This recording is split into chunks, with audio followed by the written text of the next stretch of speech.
a while since I've uploaded a video. Actually, I changed channels, I think. I don't know, I was asleep for most of it. But I wanted to talk to you today about one of my favorite Nintendo franchises, Metroid. Metroid. These games gave me a friggin' headache because they were so complex, so convoluted, but they were so much fun. It's like taking Legend of Zelda and Super Mario Brothers and taking the two of them and going, there you go, here you go, best game, 10 out of 10, play it again. And they only got better. That's right. From the days of old to the days of... The days... Oh. Ew. I think I got it on me. But no, being serious for a second, this is Metroid's first jump into a third-person 3D environment. Using Metroid Fusion is a little bit of a cheat sheet, the way you just run around from objective to objective. There's a little exploring here and there, not as much as Fusion, but that's not our biggest problem. Our biggest problem is that this is a game that we're supposed to play and take seriously. But you know that better than I. This game is all over the internet. Nobody likes this game, it seems. It seems everyone's bitching and complaining about this game. The gameplay is alright, but this is one of those games where the story needs to be as good as the gameplay, if not better, and that's where this fails. And that's what I'm here to talk to you about today. Metroid Other M. Let's do it. Alright, so let's talk about what they did right and what they did wrong. What they did right is they placed us right on the timeline with Super Metroid. The game opens with Samus finishing off Mother Brain and the death of the baby Metroid. God rest your soul. What they did wrong with the timeline, they put us on the timeline after Super Metroid, but before Fusion. And in Fusion, there's a little dialogue in reference to one boss called the Nightmare that Samus had never heard of before. But you see and fight Nightmare in Other M. So instead of creating a new, unique boss to face in Other M, they just said, recycle Nightmare. They won't notice. I noticed. Controls. What they did right. They only have us using the Wiimote, which is fantastic. Just the Wiimote. It's kind of like the NES controller with the D-pad and the B and A buttons, plus a couple of other buttons, and the occasional motion control. What they did wrong. They made you have to switch between holding the controller like normal to pointing the controller to the screen for the missiles. Now, that wouldn't normally be a big problem, except that it's a Metroid game. I'm expecting to use missiles all the time. So you have me sitting there just like...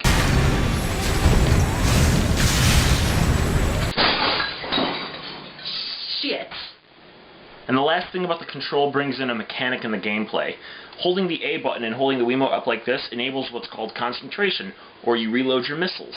Or if you're at, I think it's like 10 energy or less on your last energy tank, you can recover one of your energy tanks. That's cool. It's kind of bringing back the idea of the reserve tank from Super Metroid.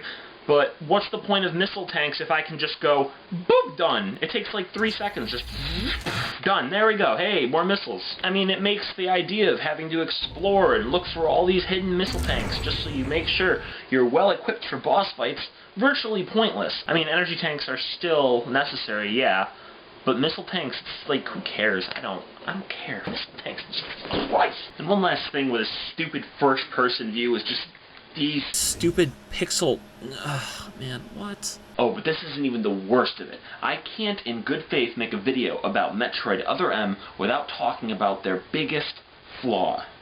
They gave Samus a voice. And I mean, we all know Nintendo's track record with giving characters voices. Legend of Zelda. Well, excuse me, princess. Super Mario Brothers. Luigi bash blocks now! All right, wise guy, so what happened next? But you know what? This is Metroid. Maybe they did a good job. I had been reliving the tragic moments of my recent past. Not even a fragment. None of the baby remained on me. I knew it to be true, but still couldn't help looking at my palm for a sign. God damn it. Spoke too soon. What did they do to you, Samus? What did they do to you? It's like these guys have never played another Metroid game, and now they're just developing one, and they turned her into a complete joke. They turned her into a joke. Perhaps one of the greatest examples of this character flaw is Samus' introduction to Ridley. To aid this cutscene, I've programmed a little gauge for us so we can see exactly where it is that Samus' character flaw shows the most.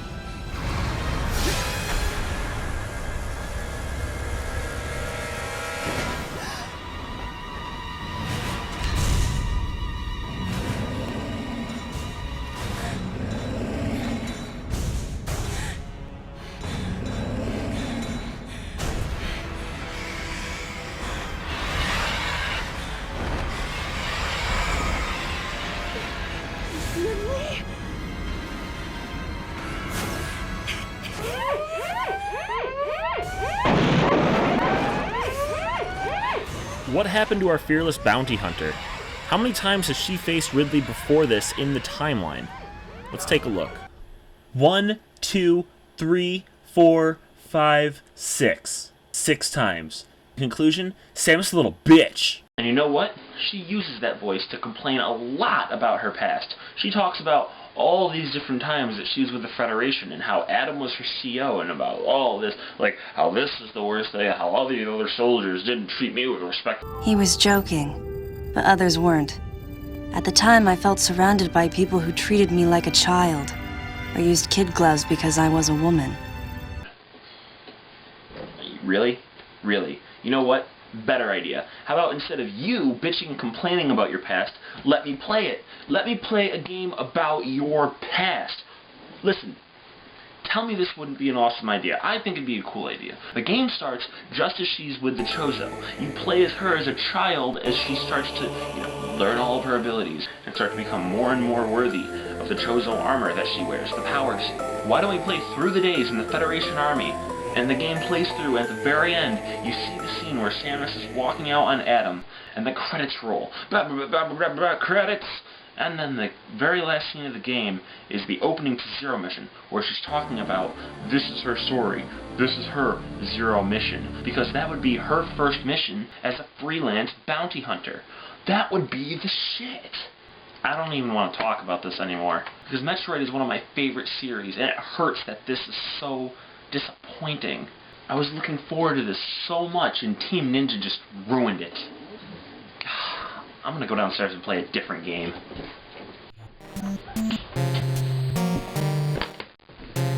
Let's see. Here we go.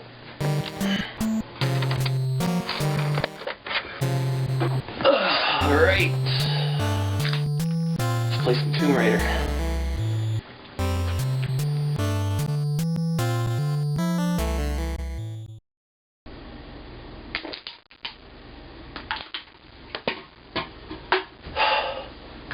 Why couldn't it have been like that? Why couldn't Other M have played like that? Now, I know, Tomb Raider came out about 3 years after Other M, so it's not like they could have played Tomb Raider and been like, oh, we should make it like that. But I mean, the concept's still there. This can't be the only thing in existence where the main character goes from a bitch to a badass.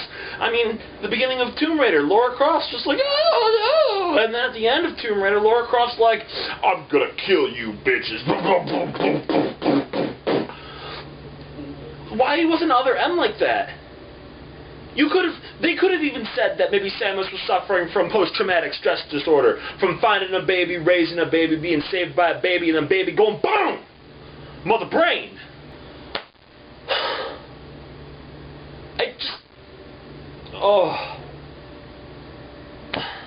No, I'm done. I've had enough.